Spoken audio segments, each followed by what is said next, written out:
All right, and welcome to another episode of Raul's World of Synths. I am Raul.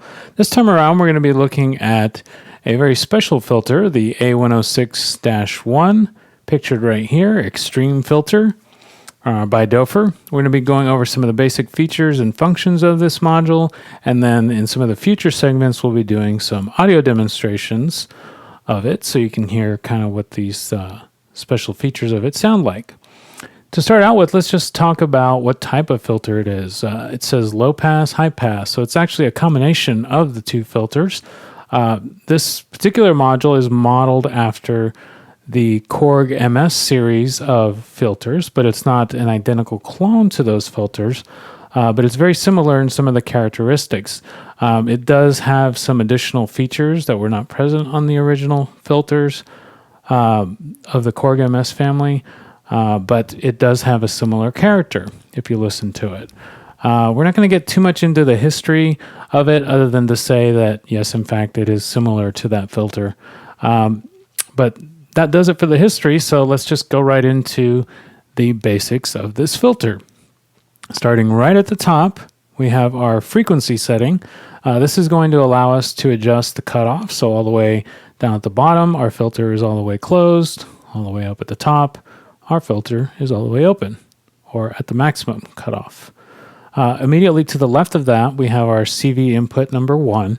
That's going to allow us to feed a modulation signal to here, which will then modulate the cutoff of the frequency. So you can feed LFOs, envelopes, and so forth right in here. Immediately below that, we have CV number 2. CV number 2 does exactly what CV1 does, except you have an attenuator over here. And this will allow you to adjust how much of the modulation signal coming in here is going to affect the cutoff. Now, if you happen to have two modulation signals being fed into these two ports right here, then what you will have is a sum of those two then going to the cutoff. And that's a standard Doepfer convention. As we move right down the panel, we arrive at one of the things that makes this filter somewhat unique. We have a third CV input, but that's not the part that makes it unique. Right over here on the dial, we have our control for this input. And if you can see it right here, it is labeled a little bit differently. We have a minus symbol over here on the left, and then we have a plus symbol over on the right. So this CV input and this control here in combination are actually going to allow you to add the positive version of your CV signal or the negative version of your CV signal.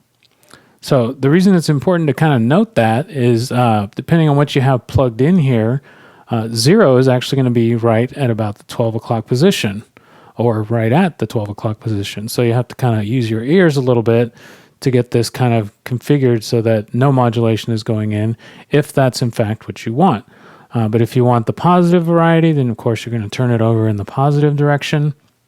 And if you want the negative variety of your modulation input, then you bring it over to the negative side. This is fairly useful just as a tool because it prevents you from having an external polarizer. So you don't have to change the polarity in a separate module or something like that out here somewhere. You can actually do it right in your patch into the filter. So pretty nice little unique feature there for this filter. If we go immediately down, now we come to the part that is fairly interesting and unique about this module. It gives it actually the low pass, high pass with the slash in the middle name. You actually have two filters right here, and they can be used in combination with each other, or they can be used separately from each other. An interesting thing to note here is you have two inputs. So you have a low pass in and you have a high pass in. You can actually use it by patching a signal into the low pass in, which will then be normal to the high pass. So let me just pull out a cable here so I can demonstrate that. Let's say I have a signal patched into low pass in. It's normal, so that means that whatever's going into the LP in is actually going to go to the low pass filter, but also to the high pass filter. And then you can adjust your settings accordingly. These basically will allow you to adjust the level of that particular filter. So at about here, I'm actually feeding my low pass filter at about a 7. But the high pass level looks a little bit different. It actually looks a little bit like our CV3 input. You can see that there's a minus symbol over here and there's a plus symbol as well. So with this one, we got to use a little bit of a different technique. When the dial here is set to the center position, you are adding 0 of the high pass filter. So right there would be 0 for our high pass. If I bring it up this way, then I'm going to be adding the positive variety of our high pass filter. But if I bring it in the opposite direction towards the minus symbol, then I'm actually bringing in the negative variety of my high pass filter. Now you can achieve very interesting type effects with this, stuff like pseudo bandpass filters and pseudo notch filters as well, which we'll see a little demonstration of a little bit later on. Just to say really quick, because it does say it in the manual, is if you can get the polarity of the low pass and the high pass polarity with the same polarity, then you're achieving the notch filter. But if you get them in the opposite polarity, then you can actually achieve a bandpass. So we'll hear demonstrations of that a little bit later, because I know it's kind of abstract right now thinking about it. Immediately below the low pass in, you have high pass in. Now you can use this in one of two ways. You can patch a second audio signal into this and then get a mixture of the two audio signals with your two different filters, or you can use it solely as a high pass filter. So if you have, let's say, an input patched into low pass in, and you bring this all the way down to 0, you can basically have high pass automatically. Once you bring it up into this direction, we'll go out the output here. We'll hear this a little bit later, so it'll make more sense. But actually, you can achieve the same or similar result by patching your, let's say you're just using one input into the high pass in, and you brought your LP all the way down, then you would have high pass only. Hope that made sense. At any rate, back to the idea of two filters, you basically can have two filters, a mixture of the two, and in some cases, the negative variety of this, if you don't have a signal patched in here. The only other thing I'll mention about this is, since this 0 position is sometimes a little bit troublesome to get, like, is that perfectly at 12 o'clock or is that at perfectly at 12 o'clock? You have to use your ears a little bit to get it set right to 0 if you don't want any high pass level.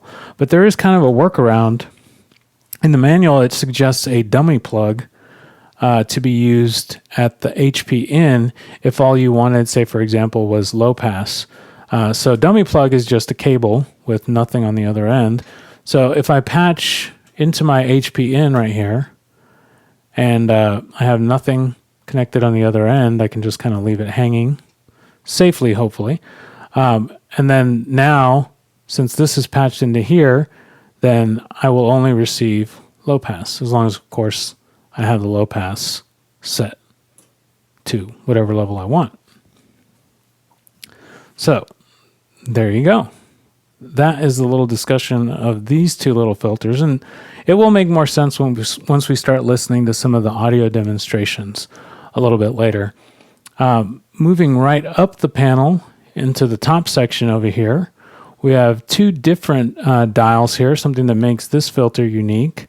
We have a dial labeled CL plus and then another one labeled CL minus. The CL plus is going to allow you to adjust the positive clipping on the filter, and then the CL minus is going to allow you to adjust the negative clipping.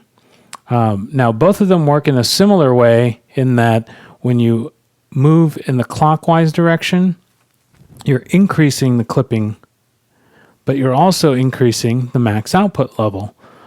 This will allow you to achieve very, very interesting results. a little bit later on when we hear it in the demo. You can get basically self-oscillation without distortion, but you can get distortion without necessarily self-oscillation. It's kind of makes more sense once you start hearing it, but I just kind of wanted to mention that real quick. The clipping minus is going to work in a very similar way, so you can actually use a combination of the two if you want to. So basically you just mix those until you're happy with the way it sounds. Okay, cool. Immediately below that, you have a resonance dial. Not very different than most other filters have. That most have a resonance dial, but this one actually functions a little bit differently. In most, whenever you adjust the resonance and you go into self-oscillation, it's going to create a sine wave at a certain point. This one does not actually have that particular type of behavior. What you get is actually short pulses of waves rather than sine waves. It has a very distinct sound, kind of an abrasive, kind of tinny, kind of very punctuated sound. So we'll be hearing that a little bit later. Moving right along down to the bottom, we have a resonance insert right here. And this is going to be if you wanted to do some additional patching here out to another module to get special effects. The top one is actually an output. And so you would then patch this out to another processing module, like maybe the bit modifier over here. So you would go out to the other module, maybe into signal in, and then signal out from the other module back in to the lower jack, which would then feed that into the resonance insert. So there you go. Immediately below that, standard output jack. So that's going to allow you to feed it out to a mixer or straight out to another filter or to another processing module, maybe a delay or another filter if you wanted to. So that is going to bring us to the conclusion of the first in this series for the A106-1 Doepfer Xtreme filter. In a couple of the upcoming segments, we'll be looking at some of the features that we discussed here, basic things like cutoff and that kind of thing, but also looking at how this is going to affect our audio signal using the positive variety or the negative variety of our CV input, mixing the two filters, and then maybe even trying a little bit of the pseudo bandpass, pseudo notch filters. So please stay tuned for that and keep on patching out there. Thanks for watching.